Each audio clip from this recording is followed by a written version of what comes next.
I'm going to tell you what I do. My education starts with my bachelor's because that's when I really learned about the body. My bachelor's is concentrating anatomy physiology. That's my first love, is knowing how your body is working. Then I got my master's in nutrition, and to me, it's how food interacts with your body, how food changes your physiology. That interaction, that match is what is super, super cool to me. So that's my educational background. But then on the other side, I have muscle testing.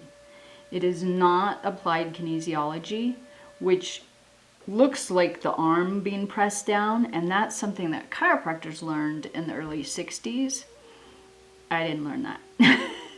Muscle testing, if you look at Chinese medicine, comes from this other angle that the body has more than one vibration or frequency that we can tap into.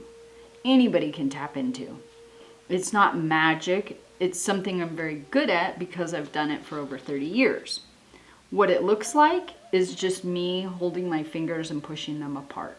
That's it. So that's me asking a question. I don't use your muscles. I'm just tapping into your energy. And because I know food, I can just literally ask a question. How does your body, does the frequency, does the vibration match with, say, bok choy or arugula? And I can ask that and go, no arugula for you. Bok choy is a yes. So there's really specific yes or no's, and that's all that you get to ask when you're muscle testing is a yes or no. And that's where food starts food is my language into understanding how your body works. With my education also, when I was in graduate school, I studied diabetes a lot. And what I loved actually about that disease is that you're looking at risk factors. To me, every illness is about risk factors. What are the negatives? What is depressing or pushing your body down into illness? And what can we do to bring the level of your health up? So that to me is the first push. That's what I'm always trying to do first, is get the new, good, matching foods into your food plan. The negatives we work on slowly, getting them out to give more room, but that's going to come naturally. I'm not going to give you a list of foods that you can't eat. I'm going to give you a list of foods that I want you to try, that I want you to experiment with, foods you might not have heard about before, and say, how about juicing? Some actually you might get the nutrition better if they're raw. Some foods, though, they might be a lot better if they're cooked. I am all about an individualized, personalized plan. So what I start with is my ultimate food list, which is actually just whole foods. I go through vegetables, fruits, grains, proteins, a whole number of things.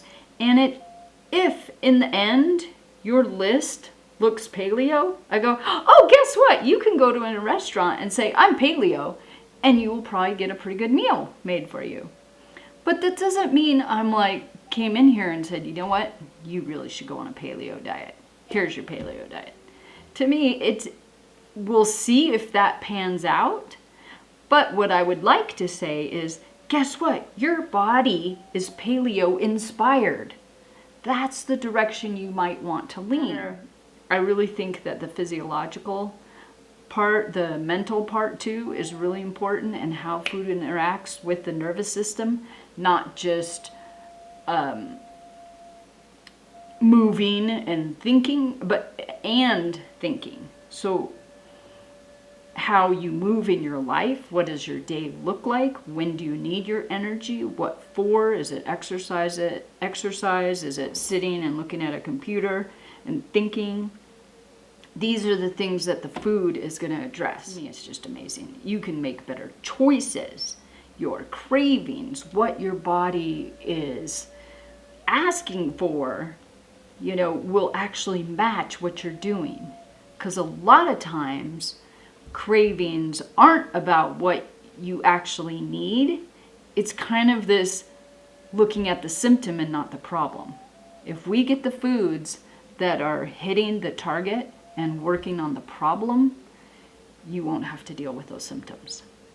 And so somebody just this morning was asking me about cravings in the afternoon, and your gut flora, if the barrier is not absorbing the nutrients, then guess what? Your brain is not getting nutrients and it's saying, I'm hungry, I'm hungry. So you keep eating, but you might be digesting, but you're not getting the nutrients.